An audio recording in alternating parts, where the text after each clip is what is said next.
Que tal um seguro alto que você só paga pelo que escolhe? Com guincho 24 horas ou com carro reserva? Ou se escolher, Use é seguro alto na palma da mão. Baixe o app. Use. Seguro tipo você.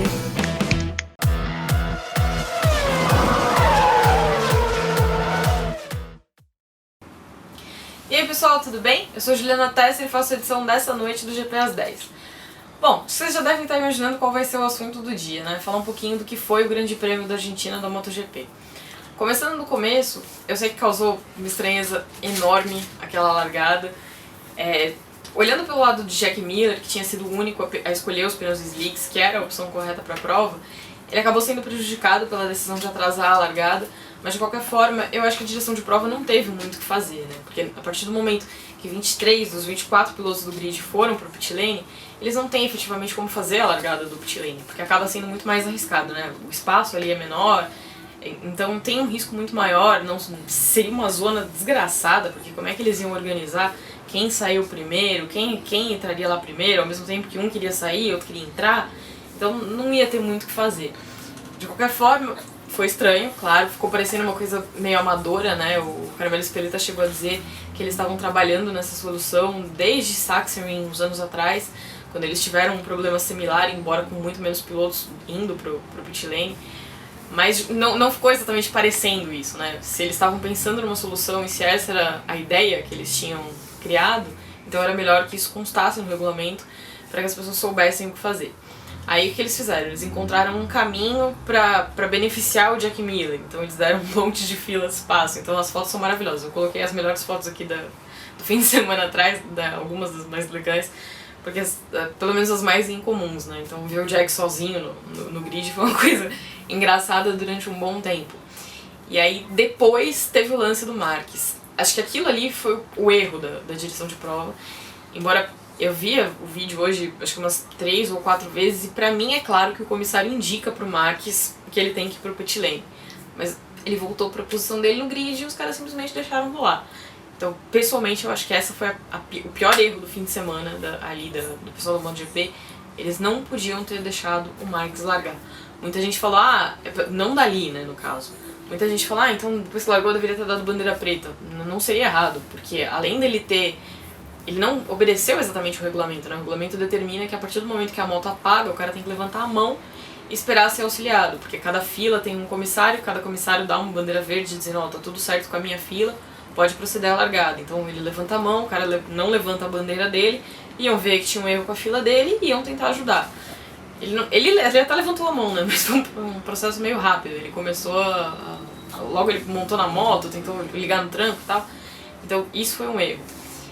Depois disso, a forma como ele pilotou, eu acho que todo mundo gosta da agressividade do Marques, ele é conhecido por isso, ele é reconhecido por esse talento dele, por essa capacidade dele, pela vontade dele de ser agressivo e tudo mais. É um cara que ele deixa sempre tudo que ele tem na pista, ele não volta pro box, puta, podia ter feito isso, não, ele dá tudo que ele tem.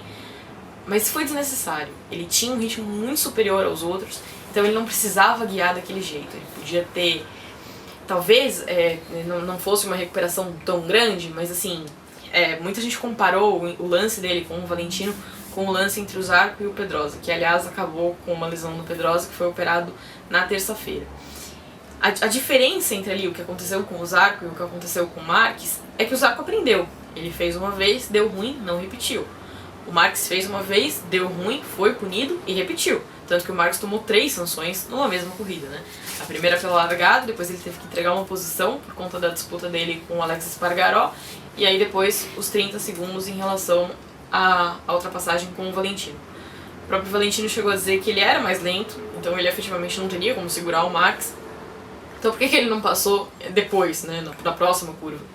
O Marques falou, eu pisei numa parte molhada da pista e tudo mais. Ok, é justo, pisou numa parte molhada da pista, acontece. Era a única curva que estava especialmente molhada, foi assim durante todo o fim de semana. A curva 13 era o pior ponto, enquanto ficava esse negócio de chuva intermitente, a curva 13 era o pior ponto.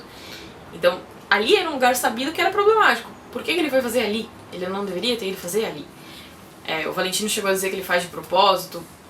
Vamos dar uma trégua, né, pro Marques, assim, não foi de propósito, mas ainda assim ele foi imprudente, porque tinha sido uma curva problemática ao longo do fim de semana, ele já tinha tido um incidente, então ele não deveria ter feito, ele deveria ter deixado para mais tarde.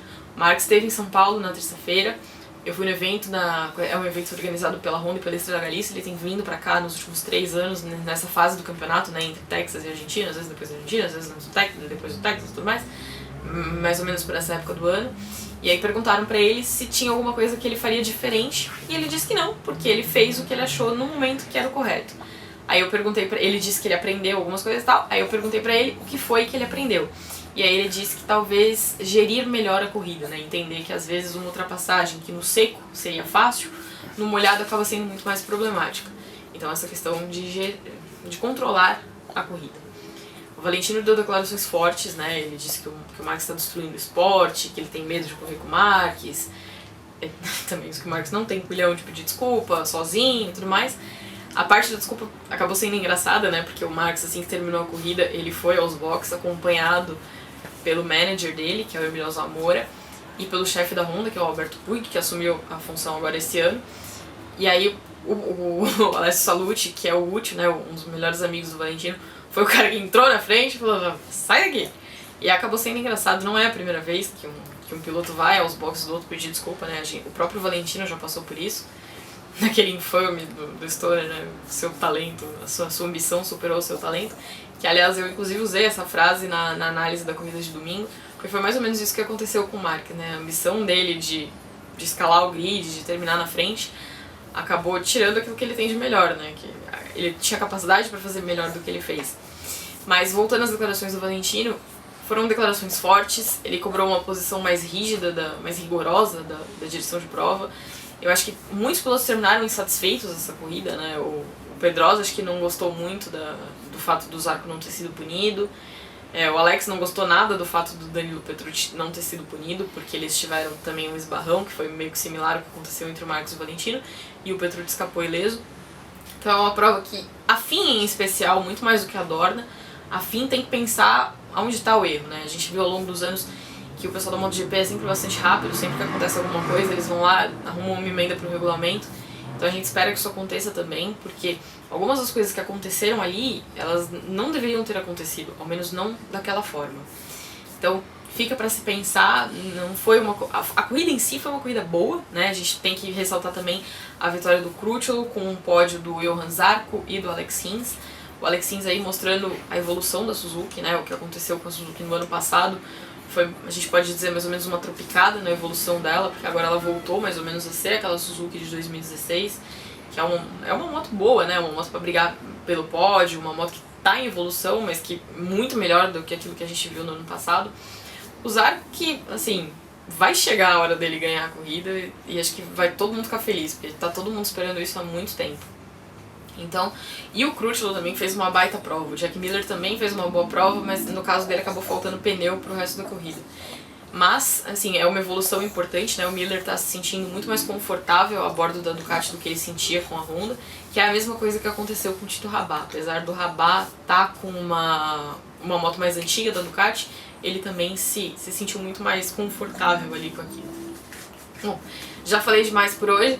Só pra encerrar, fica a dica, quem não segue o Alex Espargaró no Twitter, faz isso, porque teve uma briga ontem à noite com o Javier Simon, que é uma coisa espetacular. Eu não sei direito como começou, mas é sensacional. Então se você não segue, vai lá, porque é divertido. A gente se vê numa próxima. Valeu, tchau!